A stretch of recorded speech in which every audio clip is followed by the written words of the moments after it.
Salut, c'est Evan. On est le 26 mai 2020 et aujourd'hui je vais faire une vidéo intitulée Gender Tag. C'est une liste en fait de questions qui a été créée il y a quelques années maintenant par une personne trans et en fait moi je peux pas trop l'expliquer parce que j'ai pas trop compris pourquoi ça a été créé en fait. Mais voilà, du coup je me suis dit que j'allais quand même renoter les questions et y répondre. Alors il s'agit d'une série de 10 questions. Donc vous pouvez les noter, je vais les poser, puis vous pouvez les noter, puis y répondre après si vous voulez. Sinon, vous tapez gender tag sur Google ou MSN et puis vous finirez par trouver. C'est une certaine Ashley qui a créé le questionnaire. Alors, première question, comment identifies-tu ton genre et quelle définition lui donnes-tu? Alors, moi, je m'identifie comme un homme trans. La définition que je peux lui donner, c'est que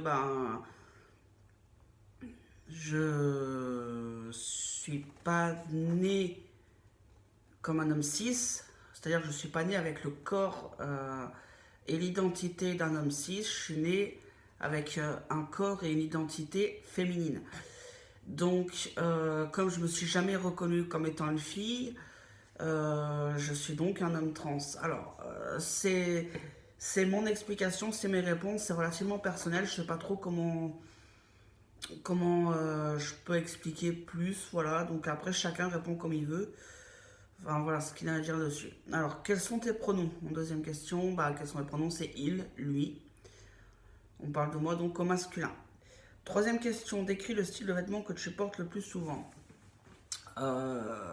C'est jean, t-shirt, basket. Quand il commence à faire un petit peu frais, j'aime bien mettre juste ma petite veste de sport. Mais voilà, l'hiver c'est plutôt un bon blouson qui tient bien chaud. Voilà. Donc c'est les affaires que je prends toujours au rayon homme. Donc voilà. Parle de tes choix au niveau des cheveux et comment les coiffes-tu? Alors mes choix au niveau de mes cheveux, c'est pas compliqué. Là on est en période que j'appelle la période estivale, donc depuis le mois de mai jusqu'à octobre, où je coupe mes cheveux tous les mois ou tous les 2 mois à plus ou moins grande longueur, c'est-à-dire que ça va varier entre du 13 mm, du 26, j'avais coupé au mois d'avril, j'avais coupé à 26, je crois un truc comme ça. Moi j'aime bien couper, j'aime bien avoir différentes hauteurs. Et là j'avais coupé après à 13,5 là au mois de mai, début mai. Donc voilà, puis après je laisse pousser de novembre à avril à peu près. Après, je suis pas quelqu'un qui se prend la tête. Moi, j'aime bien que ça soit tout uniforme quand je coupe les cheveux, parce que j'ai pas envie que ça me prenne la tête. J'ai pas envie de me prendre la tête à faire bien la petite coiffure, machin. Moi, personnellement, ça me gonfle. Moi, le matin, voilà, je me passe un coup de pelle dans les cheveux, c'est réglé. Voilà. Ensuite, alors, as-tu des poils au visage et que choisis-tu de raser ou de ne pas raser? Alors, là, en ce moment, je suis en période de rasage, c'est-à-dire que je me rase tous les mercredis et tous les dimanches depuis la sortie du confinement. Donc, ça fait un peu plus d'une semaine maintenant que je me rase de nouveau, 2 fois par semaine.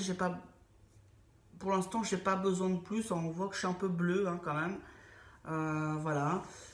Ça ressort. Donc, là, on est mardi, donc je me raserai demain. Mais quand je rase tout. Pareil, par souci de simplicité, tant qu'à tout enlever, autant tout faire. C'est vraiment personnel aussi. Voilà. Après, quand je laisse pousser, par contre, je laisse tout pousser. Euh, Te maquilles-tu? Alors, non. Alors là, ce que je vais répondre, c'est relativement personnel. je veux pas que les gens croient que je les juge ou quoi. C'est pas le cas du tout. Seulement, voilà, moi, le maquillage, c'est comme le vernis à ongles, c'est pour les nanas.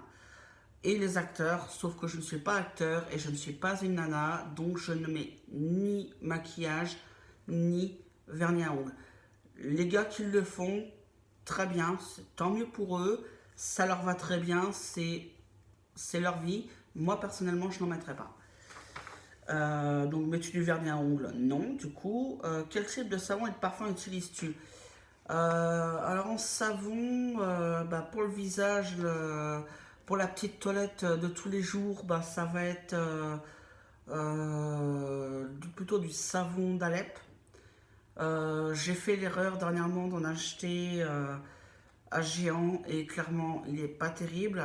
Je préfère payer 6 euros 5-6 euros le carré de savon d'Alep dans un magasin bio et auquel je sais qu'il va être de meilleure qualité, il va être vraiment très bien, plutôt que de payer 2 euros le petit pain de savon tout bien lisse, tout clair, qui est vraiment pas beau et qui ne fait aucun effet sur, par exemple, sur les boutons. C'est un exemple. Voilà, donc ça en termes de savon, c'est pour la petite toilette de tous les jours, c'est le savon d'Alep de préférence en magasin bio. Euh, Autrement, pour laver les mains, c'est plutôt. Alors là, j'ai comment ça s'appelle, du savon liquide de chez Lidl qui va très bien pour les mains, c'est largement suffisant. Autrement, dans la salle d'eau, c'est là en ce moment, c'est du Dove que j'avais trouvé ça. J'avais acheté un lot. Je sais plus si c'était à Action ou si c'était à l'autre à côté de Leclerc à Quimper. Mais il y avait quatre pains de savon Dove dedans. Alors pour les terminer, cela ça va être long. Mais autrement, voilà, c'est pour les mains en général, je peux prendre de la sous-marque comme je peux prendre de la marque. C'est pas, voilà, j'ai pas d'attente au niveau des mains. Euh, En parfum, bah, ça dépend. Moi, j'aime bien ce qui est frais, ce qui est un peu. Je sais pas si je vais me faire comprendre quand je dis plutôt aqueux. Enfin voilà, une odeur un peu d'eau, léger. J'aime bien quand c'est léger. Voilà. Autre question, as-tu ressenti un mauvais genre? Et si oui, à quelle fréquence? Alors, je n'ai absolument aucun souvenir de m'être un jour senti fille ou non binaire. Euh, j'ai vraiment pas de souvenir à ce niveau-là, donc c'est peut-être arrivé, mais je peux pas l'attester. Je sais pas, j'ai pas de souvenir là-dessus, donc là la question, ben c'est un peu à double tranchant parce que je peux pas trop y répondre en fait. Alors, autre question. Alors, au niveau des enfants, veux-tu des enfants? Non. Voudrais-tu porter un enfant si c'était possible pour toi? Non plus. C'est déjà fait. Je veux dire, non, j'ai déjà eu un. Ça m'a largement suffi. Euh, je suis pas fait pour être parent. Ça, c'est clair. Euh, voilà, être responsable comme ça d'une vie, non. Enfin, parce que moi, je suis quelqu'un qui a déjà du mal à se faire respecter par les adultes, alors se faire respecter par un enfant, encore moins. Donc, j'ai très mal vécu ma parentalité, même si j'adorais mon petit bout de chou. Donc là, clairement, avoir d'autres enfants, non. Ça, c'est clair. Le mien est décédé entre-temps, donc je ne vois pas pourquoi j'en aurais d'autres. J'ai pas de raison d'en avoir d'autres, encore moins d'en porter. Et donc, voudrais-tu t'occuper principalement des enfants si tu peux en avoir? Non.